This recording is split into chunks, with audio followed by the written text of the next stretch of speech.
Hello and welcome to RG Talks. Today we will discuss how to utilize your time while you are waiting for your beta HCG reports, the 2-week wait.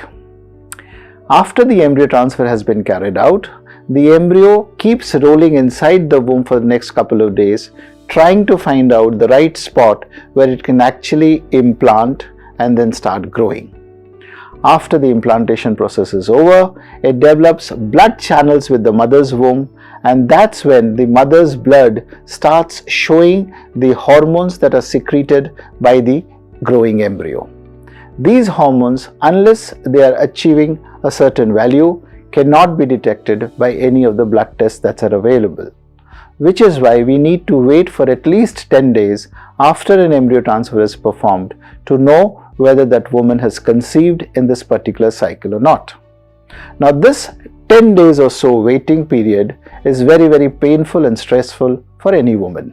It's like the results of an exam coming out. Every day you tend to think what is going to be the outcome, positive or negative. How do you utilize this 2 weeks wait so that the time passes away and you don't get stressed? The first formula to remember is you have done your best.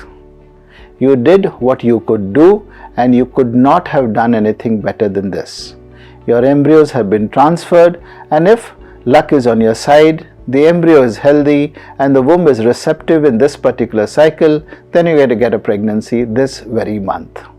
You need to reassure yourself on a daily basis. The first thing that you get up in the morning is that you have done your best and this is the best you could do.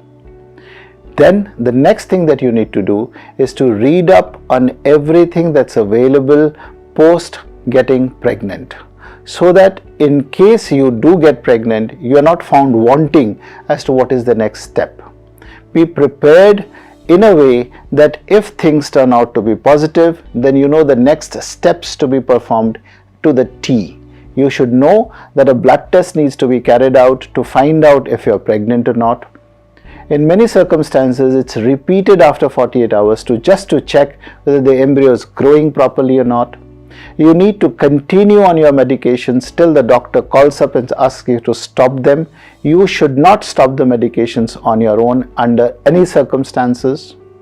You also need to prepare for an early ultrasound to see the sac is in the right location or not. You need to eat healthy. You need to read and think healthy.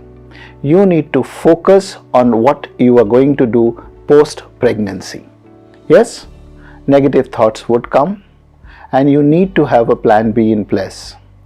In most circumstances, there would be frozen embryos that would be there in the clinic, and you have to be prepared that in case this cycle does not go through, you may require a second cycle of transfer to be carried out.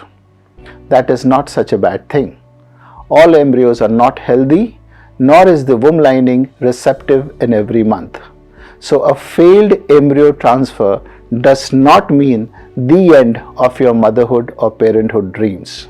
It's just that this particular embryo was not healthy, or the womb lining this month was not receptive. Stories and things are going to change the very next cycle for you. Keep this in mind.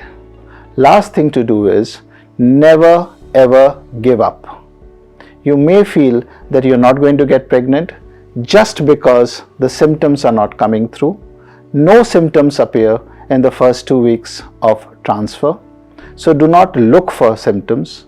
And please, I repeat, because we've seen this happening, do not stop your medicines just because symptoms are not appearing.